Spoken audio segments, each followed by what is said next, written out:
Monsieur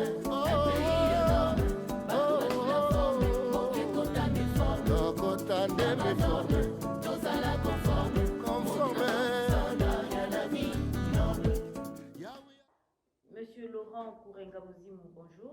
Bonjour madame.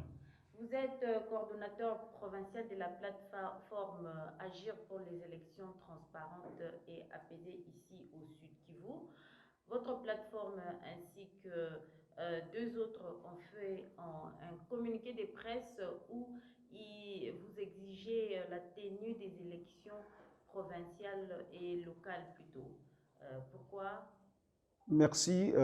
Nous avons demandé l'organisation de ces élections locales parce que ces élections depuis 2006 ont été programmées et jusque-là, la CENI n'a jamais organisé ces élections locales au niveau de la République démocratique du Congo.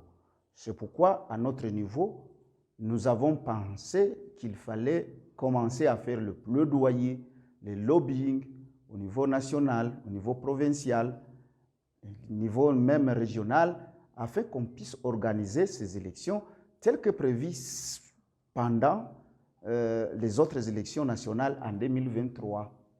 Alors, pourquoi cette exigence-là des plaidoyers alors que ce sont des élections qui doivent se dérouler normalement? Vous pressentez qu'il y a quelque chose qui ne marche pas dans la loi électorale ou bien dans les préparatifs de ces élections à venir? Oui, il y a des problèmes que nous sommes en train de sentir déjà. Le problème, par exemple, de préparatifs. Hein. Si vous avez bien lu la feuille de route de la CENI, vous avez trouvé que la CENI a donné des contraintes, mais la CENI n'a pas donné des méditations, c'est-à-dire comment elle pourrait contourner les difficultés ou le problème pendant ces élections de 2023. Et ainsi, nous avons trouvé que les élections locales risquent encore une fois d'être oubliées. Hein. Or, ces élections, pour nous, nous les trouvons importantes parce que elles promouvoient, elles donnent la grande valeur de la démocratie à la base, où on insiste beaucoup plus de rapprocher l'administrateur à l'administré. Alors, qu'est-ce que vous entrevoyez, vous, pour que ces élections se tiennent cette fois-ci? Parce que généralement, on donne comme motif les moyens. Vous entrevoyez quoi dans ces communiqués de presse pour que les élections se tiennent cette fois-ci en République démocratique du Congo? Bien, le rôle de la société civile est connu. Comme je disais, c'est le plaidoyer, c'est de rappeler, c'est de formuler des recommandations. C'est pourquoi nous avons demandé à la CENI vraiment de tout faire, d'avoir le moyen auprès du gouvernement afin que ces élections soient organisées. Donc pour nous, au niveau de l'État et les autres organisations de la société civile, nous avons demandé réellement que le gouvernement puisse voter un budget qui doit vraiment secourir ou qui doit donner le temps à la CENI d'organiser ces élections. Donc, le finance, le moyen matériel, la logistique et la CENI aussi doit nous faire très vite le calendrier électoral et les autres textes légaux qui sont relatifs à l'organisation de ces élections. Au cas où le gouvernement dit qu'il n'y a pas de moyens financiers, par exemple, vos organisations prévoient quoi? Alternative? Bon, un plan B, c'est directement recourir, je vais dire, à la Constitution, c'est-à-dire aux éléments de la Constitution. Quels sont les éléments? C'est toujours le rappel, le plaidoyer, les sensibilisations, je vais dire ici, les actions citoyennes qui sont renforcées par la démocratie. Donc, si on vous comprend bien, c'est à travers les actions citoyennes que le gouvernement pourra être contraint à organiser les élections locales. Ça veut dire que vous sentez qu'il y a une sorte de manque de volonté du gouvernement d'organiser ces élections locales? Oui, il y a manque de volonté politique. Volonté politique, Si vous voyez comment les choses sont en train de se passer, par exemple, nous parlons de l'état de siège, par exemple, au Nord Kivu et à Ituri. Ça, c'est un problème où on risque de dire non, il y a glissement parce qu'il y a un problème sécuritaire. On pourrait même vous dire non, il y a encore Covid. Donc, bref, tous les problèmes-là qui risquent de nous bloquer. Et là, ces élections risquent de ne pas être tenues sans tenir compte beaucoup plus des besoins de la population. Là, c'est la crainte que nous-mêmes, nous sommes en train de mettre et nous risquons d'aller à un glissement qui ne dit pas son nom. Qu'est-ce que la République démocratique du Congo a déjà perdu du fait de ne pas avoir organisé les élections locales dans les processus antérieurs? Oui, la République a perdu beaucoup de choses. Hein. Elle n'a pas bien commencé à faire asseoir la démocratie à la base, c'est-à-dire l'état de droit. La communauté locale jusqu'à présent ne connaît pas qui défend ou qui est à côté d'elle, quoi. C'est-à-dire, on a des élections nationales, mais jusque-là, les chefferies, jusque-là, les secteurs, jusque-là, les mairies, les communes n'ont jamais vraiment trouvé de conseillers. Voilà, la communauté congolaise a perdu comme ça, c'est-à-dire le gouvernement a perdu de ne pas asseoir le gouvernement, disons la démocratie à la base, c'est-à-dire là où la population est à côté de son dirigeant. Alors, dites à la communauté, quelles sont ces fonctions-là qui devraient être, dont les membres devaient être élus aux élections locales?